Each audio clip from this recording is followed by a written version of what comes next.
Hola a todos y bienvenidos. Yo soy Jorge Sanabria y estás escuchando Palabra y Presencia. Antes de comenzar te queremos dar las gracias nosotros en el día de hoy. Y si es la primera vez que escuchas Palabra y Presencia, en Palabra y Presencia es nuestra intención a través de estudios bíblicos, predicaciones y charlas motivacionales traer inspiración y motivación bíblica para nuestro día a día. Encontrarás nuevos episodios cada martes y cada jueves. Muchas gracias por estar con nosotros en el día de hoy. Sin más preámbulos, vamos a entrar en el tema de este día. Texto base para la enseñanza en el día de hoy lo encontramos en números 13, versículos 1 y 2. Envía a algunos hombres a Canaán para que exploren el territorio que les voy a dar, que vaya un jefe de cada tribu. Oremos. Padre, en el nombre de Jesús, te adoramos, te glorificamos, te engrandecemos, Señor, porque tú eres bueno. A ti damos gloria, a ti damos honra, a ti damos alabanza, a ti damos adoración. Nada podemos hacer sin ti. En esta hora, Espíritu Santo, trae revelación a nuestra vida. Abre nuestras mentes, abre, Señor, nuestros oídos, abre nuestros ojos. Trae palabra de ciencia, palabra de sabiduría, palabra que alimente, restaure, que sane, que promueva. Palabra, Dios, que nos ayude a alcanzar la próxima misión contigo. Te damos la gloria, Señor, porque es tuya y solo tú la mereces. Nos ponemos, Señor, en tus manos en esta hora. Que sea tu palabra, Dios, saliendo de mi boca. Porque nada puedo hacer, nada tengo para ofrecer, pues tú sabes, Dios, que yo mismo tengo necesidad. En el nombre de Jesús, bendice las personas que tú has preparado para que escuchen esta enseñanza, Dios. Prepara sus corazones para recibir la semilla que dará fruto en tu tiempo, porque tu palabra es real y es veraz, Dios. Y tu palabra no retorna atrás vacía, sino que hace aquello para lo cual tú la envías. En el nombre de Jesús te damos gracias, Señor. Amén. En el día de hoy vamos a estar hablando bajo el tema de escape, realidad y cambio. En el pasaje bíblico que leímos, el pueblo de Israel ha salido de Egipto, ha cruzado el Mar Rojo, ha caminado con la muralla de fuego en las noches, ha caminado con la columna de nube en día, ha visto la mano de Dios moverse sobre sus manos y ahora se encuentra a punto de entrar a la tierra prometida. Pero antes de entrar, Jehová Dios le dice a su siervo Moisés: envía algunos hombres a Canaán para que la exploren y vean la tierra que les voy a dar. Si tú notas, lo que Dios está diciendo es que Dios va a entregar seguramente en las manos de la nación de Israel la tierra de Canaán, y quiere que antes de entrar a conquistar, la gente sepa y entienda qué clase de bendición van a encontrar en el lugar donde Dios los va a plantar. Nuestro Dios es un Dios de claridad, es un Dios que camina en luz y no hay tinieblas en él. Es la intención de Dios que cuando tú entres a la promesa, tú sepas y tú entiendas en qué estás entrando. Tú puedas ver tanto la bendición como la oposición que te vas a encontrar en la tierra prometida. Es por eso que Dios le dice a Moisés: envía hombres que vean la tierra. Y aquí encontramos la primera parte de esta enseñanza, que es el conflicto. En Números 13, versículo 27, leemos de esta manera: y le dijeron a Moisés: fuimos al territorio a donde nos enviaste. Es un territorio muy fértil. Allí siempre habrá abundancia de alimentos. Mira, estos son los frutos que se dan allá. Y ahora vamos a entrar en la primera palabra del tema, que es realidad. Los dos espías entran a la tierra que Dios les había prometido, y los dos espías regresan y cada uno tiene un reporte. Y cuando hablan a Moisés, todos están de acuerdo en que la realidad de Canaán, que era la promesa, era todo lo que Dios había dicho que era. Todo lo que Dios había hablado de la promesa era verdadero. No solamente era verdadero, ellos regresaron con prueba contundente de que el fruto de la tierra era bueno, y declaran de que nunca en la promesa iba a haber escasez porque el territorio era fértil y siempre habría abundancia de alimentos. Significa que a donde Dios está a punto de introducirte, que a la promesa que Dios te ha hecho, tú vas a florecer y no vas a padecer escasez nunca jamás, porque el lugar donde Dios está a punto de plantarte es fértil. La realidad es que la promesa que Dios te ha hecho es todo lo que Dios te ha dicho, y esa es la realidad. Sin embargo, había otra realidad en la tierra de Canaán, y es que había oposición. La tierra de Canaán tenía un problema, y es que estaba poblada. La Biblia declara en Números 13, verso 33, que allí en Canaán, en la promesa, estaban los hijos de Anac, la raza de los gigantes, que también estaban los cananitas, que también habían ciudades fortificadas. Significa que en Canaán no solamente estaba la tierra prometida donde había leche y miel y donde nunca jamás iban a padecer ningún tipo de necesidad, porque siempre por la fertilidad del terreno iban a tener provisión, sino que en la tierra de Canaán había oposición, y esto también era una realidad. Y hasta este punto los dos espías estaban de acuerdo en que la tierra era buena, y estaban de acuerdo en que había oposición. Y de aquí en adelante es donde comienza la diferencia en los dos espías. Y antes de continuar con la enseñanza, antes de que comenzamos a hablar de los 10 y hablar de los dos, tenemos que entender de que estos dos grupos de personas simbolizan las dos naturalezas que encontramos en nosotros. De dos espías, que esto vamos a hablar más adelante, de estos dos espías había un porcentaje que creía una cosa y otro porcentaje que creía otra. Pero lo cierto es que ambas visiones que poseían estos grupos de personas son las dos visiones que vamos a encontrar en nuestra vida. Nuestra realidad siempre nos va a llamar a una acción. La realidad que está frente a nuestros ojos te va a pedir normalmente una acción.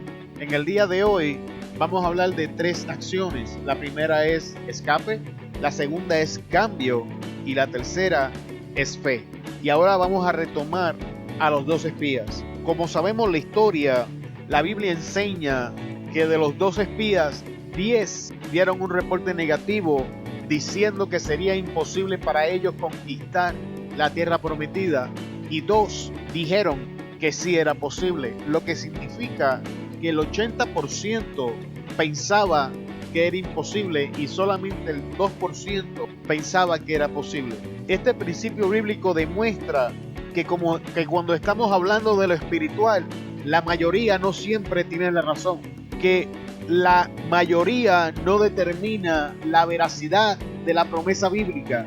No significa que cuántas personas crean lo que Dios dijo, eso determina si lo que Dios dijo es cierto, no es cierto, es posible o es imposible. Lo que sea que Dios te prometió, Dios lo va a cumplir. Dios no es hijo de hombre para que mienta, tampoco para que se arrepienta.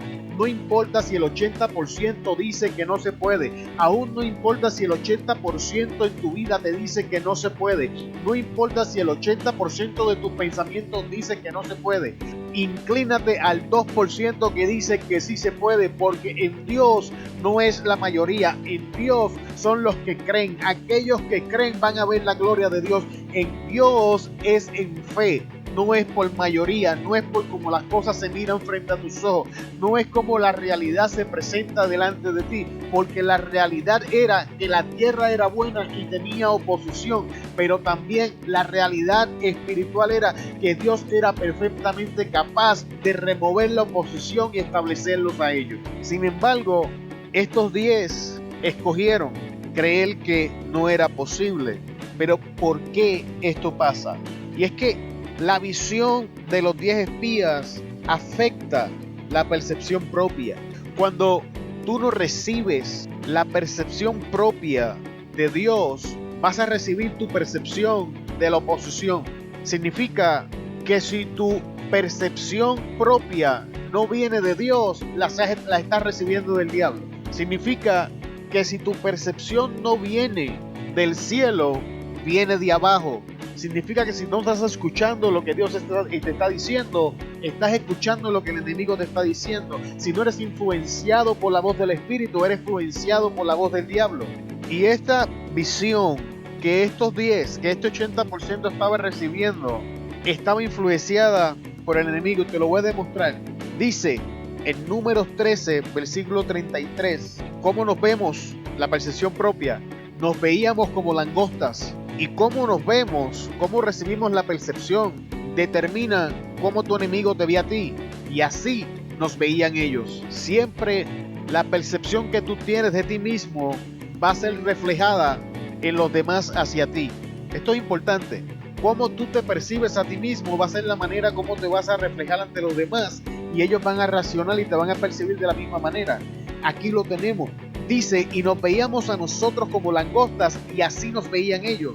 Ellos se percibían insignificantes ante los gigantes, y los gigantes, por lo tanto, no los veían como una amenaza, sino que los veían como langostas, los veían como algo insignificante ante sus ojos. Cuando tú permites que la oposición alimente tu percepción, le estás dando poder a la oposición que no tiene. Cuando tú permites que el diablo determine tu identidad, le estás dando poder al diablo que no le corresponde. Cuando tú recibes tu percepción de la adversidad, cuando tú recibes tu percepción de la oposición, has cedido derechos que no le corresponden. Ante tus ojos siempre van a haber dos realidades: la realidad natural y la realidad espiritual. La realidad natural es la que percibimos con nuestros ojos físicos. Son las cosas que podemos ver a simple vista. Son las cosas que están plenamente frente a nuestros ojos. Sin embargo, la realidad espiritual, aunque no la vemos, es real. Es tan real que la Biblia enseña que lo que se ve fue creado de lo que no vemos. Significa que este mundo en el que estamos viviendo es una copia o una réplica de lo que no vemos. Que los principios que operan sobre este mundo que podemos ver fueron tomados o copiados del mundo espiritual para aplicarlos a este mundo. Así que más importante que la realidad ante tus ojos es la realidad invisible, porque esa es sustentada por Dios y su palabra y tiene la capacidad de generar cambios en tu mundo natural. Es muy posible que lleves tiempo tratando de cambiar tal o cual cosa y no cambia, sigues enfrentando la oposición. ¿Por qué? Porque te has enfocado en la realidad natural del problema y no has atacado la realidad espiritual del problema. Cuando Jesús se encontraba con enfermos, leemos en algunas ocasiones que Jesús ató y reprendió al demonio y la persona quedó sana automáticamente.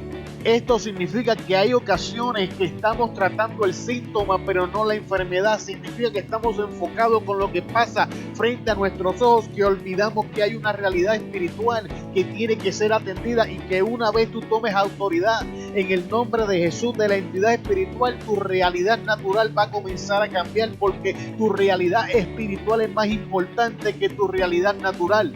Porque tu realidad natural no puede cambiar la entidad espiritual. Sin embargo, tu realidad espiritual toma dominio sobre entidades espirituales y cambia realidades naturales a tu favor. Pero la visión de los 10 no les permite ver esto, porque los 10 estaban enfocados en la visión natural, y el problema con esta visión es que es infecciosa. Cuando usted lee la palabra, se va a dar cuenta que aunque Caleb y Josué mandaron a callar a los 10 espías y dieron un reporte totalmente distinto, la multitud creyó lo que decían los 10. Nuevamente, el 80%. Vuelvo y te repito, seas quien sea que estás escuchando esta palabra, tú no tomas decisiones espirituales por la mayoría, tú tomas decisiones basadas en la palabra. La mayoría no determina quién está correcto cuando hablamos de la realidad bíblica. La Biblia determina qué es verdad y qué es mentira. Si tú te sustentas en la verdad bíblica, 1000 caerán a tu diestra, 100,000 a tu diestra, y jamás a ti van a llegar. Mientras tú te mantengas afirmado en la verdad bíblica, no hay manera en que seas derrotado. no importa cuán grande sea la oposición, no importa cuántos digan que no se puede. Si Dios te lo dijo, Dios lo va a cumplir. Y si Dios contigo, ¿quién contra ti? Tú y Dios son mayoría. En el mundo espiritual, en la verdad bíblica, esto no depende por cantidades. Las cantidades no determinan quién está en lo correcto. Cuando hablamos bíblicamente, la Biblia determina quién está correcto. La Biblia determina quién está incorrecto. La Biblia determina qué es bueno. La palabra del Señor determina qué es malo. La palabra del Señor determina qué es luz. La palabra del Señor determina qué es tiniebla. La palabra del Señor determina qué es esclavitud, qué es liberación. La palabra de Dios determina inicio y final. Todo lo que tú necesitas se encuentra en la palabra. No te preocupes porque la gente no cree en la promesa. No te preocupes porque la gente no te apoya a alcanzar la promesa. No te preocupes por lo que la gente diga. Mira el verso que estamos leyendo. El 80% decía que no se podía. Y esa opinión se regó como un fuego fuera de control en la nación de Israel. ¿Sabes qué pasó? No entraron a la promesa. No entraron a la promesa. No pudieron alcanzar lo que Dios les dijo. ¿Por qué? Porque se enfocaron en la realidad natural y nunca atendieron el problema espiritual. Porque para tú entrar a las promesas, tú tienes que enfocarte en la visión espiritual para conquistar lo que Dios pone delante de ti. Las herramientas de esta milicia no son carnales, sino espirituales, poderosas en Dios para la destrucción de fortaleza, porque tus armas no son naturales, son espirituales. Por lo tanto, aquellos que pelean la lucha en el evangelio con los ojos naturales están destinados a fracasar y nunca ven la promesa. Solo aquellos que hacen la transición y se atreven a entrar en la dimensión desconocida con Dios y a aventurarse a la dimensión espiritual van a ver lo que Dios les promete. Algunas causas para buscar un escape cuando enfrentamos la oposición puede ser que estamos insatisfechos con nuestra realidad. Y un ejemplo de esto lo estamos leyendo ahora en Números 13. La nación de Israel, tras ver la realidad natural, quedaron insatisfechos con esta realidad y empezaron a murmurar. Empezaron a alimentar la visión de los 10 espías. Cuando tú estás insatisfecho con tu vida, tienes la tendencia de buscar un escape. Algunas personas buscan un escape en el alcohol, en las drogas, en el sexo. Otros buscan escape en las redes sociales. Otros, hay tantas formas de escapar de la realidad. El problema con el escape es que el escape no soluciona tu oposición. El escape no tiene la capacidad de cambiar tu realidad. De que una vez el tiempo que invertiste en el escape llega a su final, tu realidad te está esperando.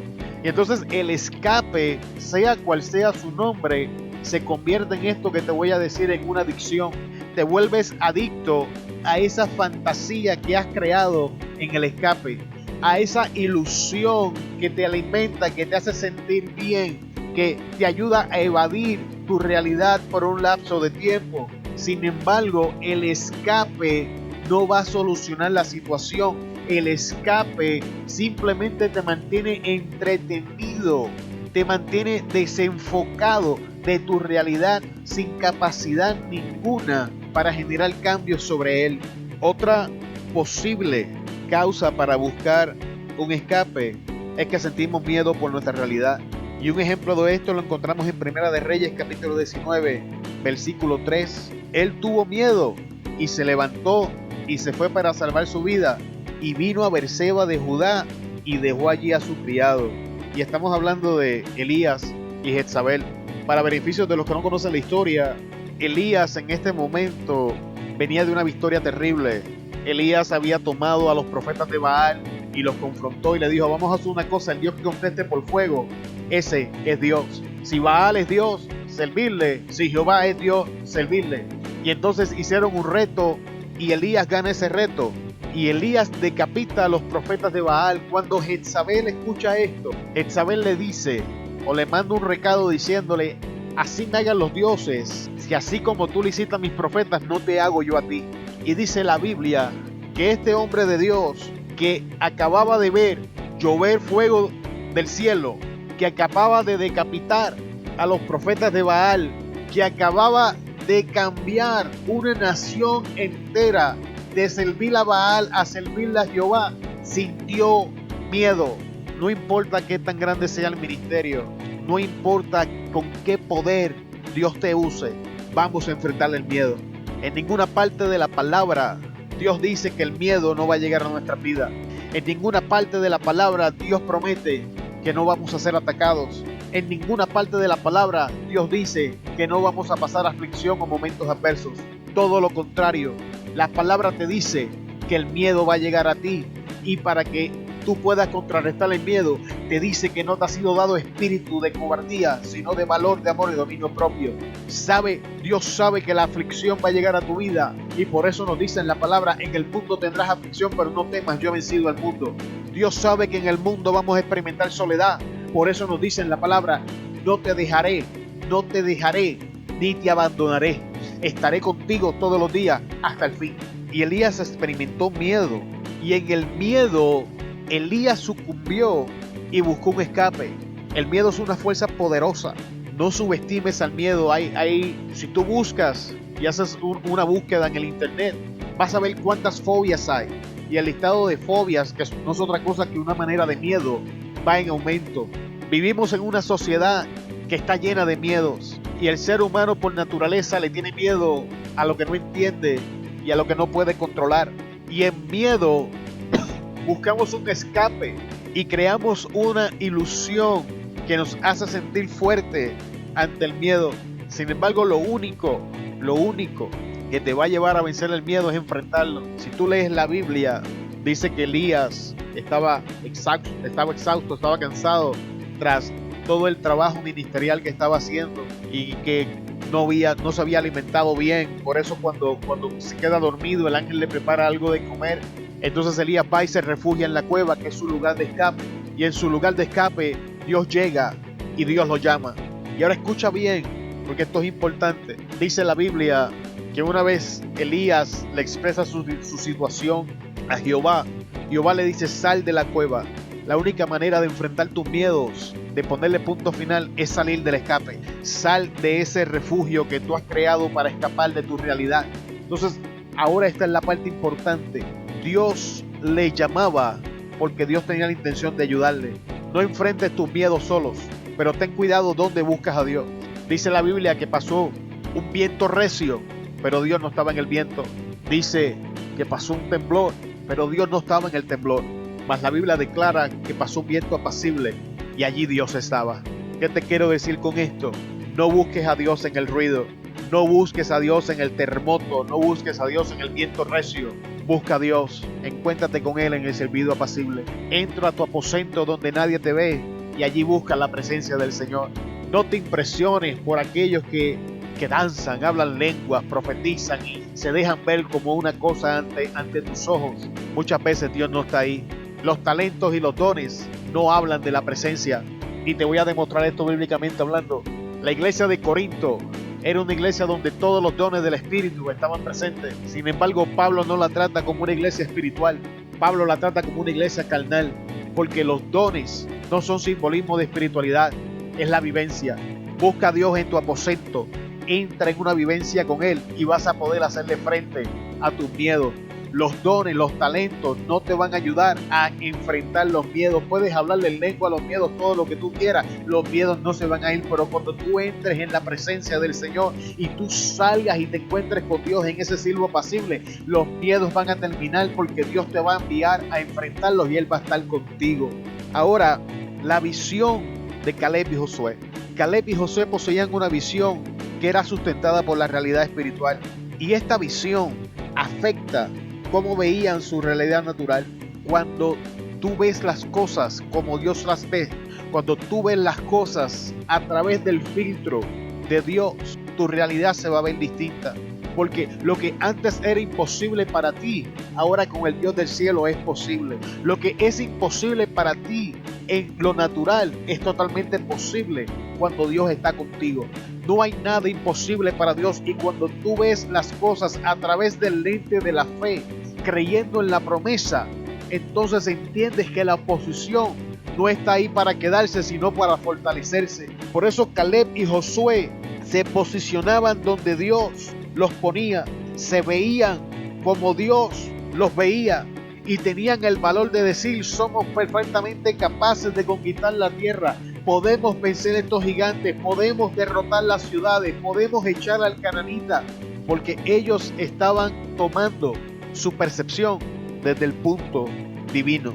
Y cuando hagamos esta transición y dejemos de escuchar la voz natural para escuchar la voz de Dios, vamos a entrar a la promesa con mayor rapidez. Ahora, la tercera razón para la que buscamos escape es que cargamos rencores, resentimientos y falta de perdón. Y estos son productos de nuestra historia, parte de nuestra realidad. Y el ejemplo para esto lo encontramos en Jonás. Jonás, que no quiere y se niega a predicarle a Nínive para que no se arrepienta. Para poder entender los resentimientos de Jonás, tenemos que entender la historia que hay entre Israel y Nínive. Poco antes de estos acontecimientos que estamos hablando, Nínive se levantó en contra de la nación de Israel y la destruyó. Y ahora Dios le dice a un profeta israelita que vaya y le hable a Nínive para que se arrepienta. Y si conocen la historia, dice la Biblia que Jonás se fue en la dirección contraria. Jonás por sus rencores, Jonás por su realidad que no le había puesto un punto final a aquel conflicto, buscó un escape para no hacer lo que tenía que hacer.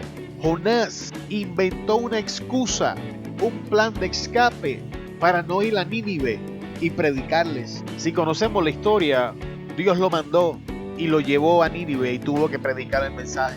Cuando hablamos de esta clase de escape, donde hay rencores, resentimientos y falta de perdón, la solución a este problema es decidir perdonar.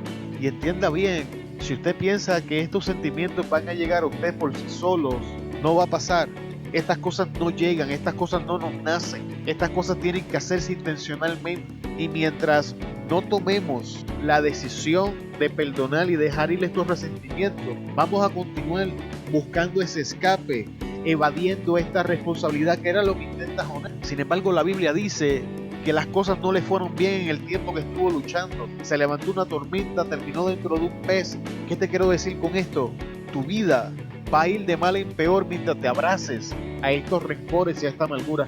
Va a ser una tormenta tras la otra, un problema tras el otro, una situación tras la otra.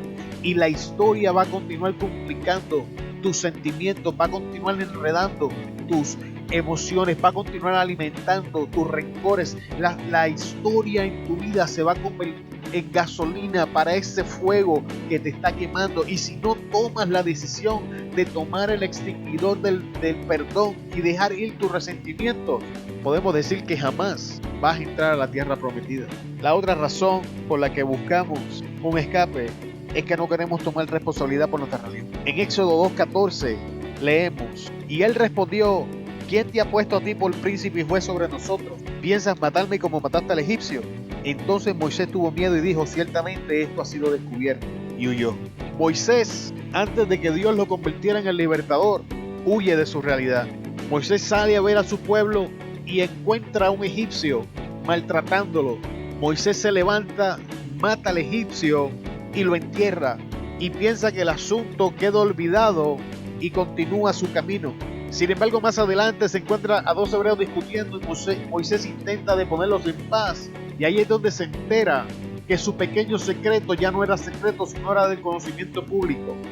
Porque es que nuestro Dios, el Dios que ve en lo secreto, siempre manifiesta las cosas en público. Sea que lo hagamos bien, sea que lo hagamos mal, siempre Dios manifiesta las cosas en público, porque Dios es un Dios de luz. Dios no se mueve en tinieblas, Dios no se mueve en secretos. Todo lo que nosotros hagamos va a ser expuesto ante la luz y todo va a ser descubierto. Y Moisés huye porque no quiere tomar responsabilidad del asunto. Y Moisés pagó 40 años de su vida por este error. Permíteme decirte algo: el escape pide un precio muy alto. El escape te pide que te mantengas entretenido en una ilusión que no te lleva a ningún sitio, mientras tu realidad empeora y el tiempo se te va de las manos. El escape te pide que abandones las oportunidades. El escape te pide que no hagas nada.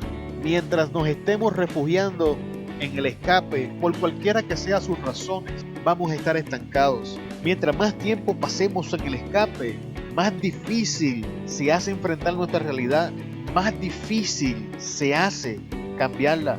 El escape es una trampa de Satanás y el mundo para impedir una acción progresiva de parte nuestra.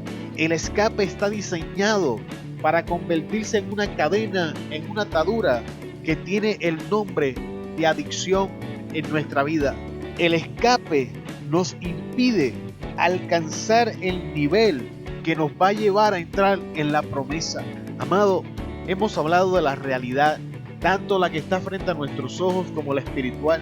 Hemos hablado de los cambios que acontecen en nuestra vida cuando nos refugiamos en el escape, por cualquiera que sean las razones, y el cambio poderoso que acontece en nuestra vida cuando nos posicionamos en la realidad espiritual sustentada por la verdad bíblica. Y para concluir, voy a presentarles la evidencia bíblica del final de esta historia. Declara la palabra que los 10 espías y todos aquellos que creyeron y apoyaron el reporte de los 10 espías murieron en el desierto y no entraron a la tierra de Canaán. Que de esa generación solo entraron Josué y Caleb, que fueron encontrados dignos ante la presencia de Dios para entrar y conquistar la tierra. Y la palabra declara que Caleb, después de conquistar la tierra, le dice a Josué: dame ese monte porque Dios me lo prometió y Dios me ha hecho vivir hasta el día de hoy, así que voy a conquistar esa tierra porque es mía. Caleb y Josué se mantuvieron posicionados en la realidad espiritual que les daba el poder para cambiar su realidad natural. En este día te quiero retar a que comiences a tomar tu percepción por lo que Dios dice y no por lo que ven tus ojos o habla la mayoría. En un día como hoy, donde la red social es algo tan grande, donde la aceptación social es una presión gigantesca, obedecer los principios bíblicos podría ser intimidante. Sin embargo, permíteme decirte que es esta veracidad bíblica la que te va a llevar a entrar a la promesa. Y voy a compartirte un poco de mi testimonio como últimas palabras para evidenciar lo que te digo. La sociedad decía que yo moría siendo un adicto. Decían que ya yo no tenía esperanza. Decían que yo no me levantaba. Sin embargo, Dios decía: sal de tu tierra, de tu casa y tu parentela a la tierra donde te voy a llevar. Y aquí estoy, viviendo cuando la gente decía que debía estar muerto, floreciendo cuando ellos decían que no tenía futuro. He decidido creerle a Dios y hoy te estoy dando instrucción bíblica cuando el mundo decía que yo ya no podía hacer nada. He decidido creerle a la veracidad espiritual y lo que Dios está haciendo en mi vida es cambiando mi realidad normal. La realidad natural en mi vida está cambiando según Dios está prosperando mi vida. No importa cuántas personas lo digan, Dios tiene la última palabra en el asunto. Dios tiene la última palabra, hermano. No caigas en la trampa del escape. No te enfoques en tu realidad natural. Concéntrate en lo que Dios te ha dicho. Si Dios te dijo que la promesa es tuya, sea lo que sea que Dios te prometió. Y cierro con este versículo bíblico: sea Dios veraz y todo hombre mentiroso. Dios no es hombre para que mienta, ni hijo de hombre para que se arrepienta. Te bendigo en el nombre de Jesús. Te damos muchas gracias por escuchar esta enseñanza en el día de hoy y te veo en el próximo episodio.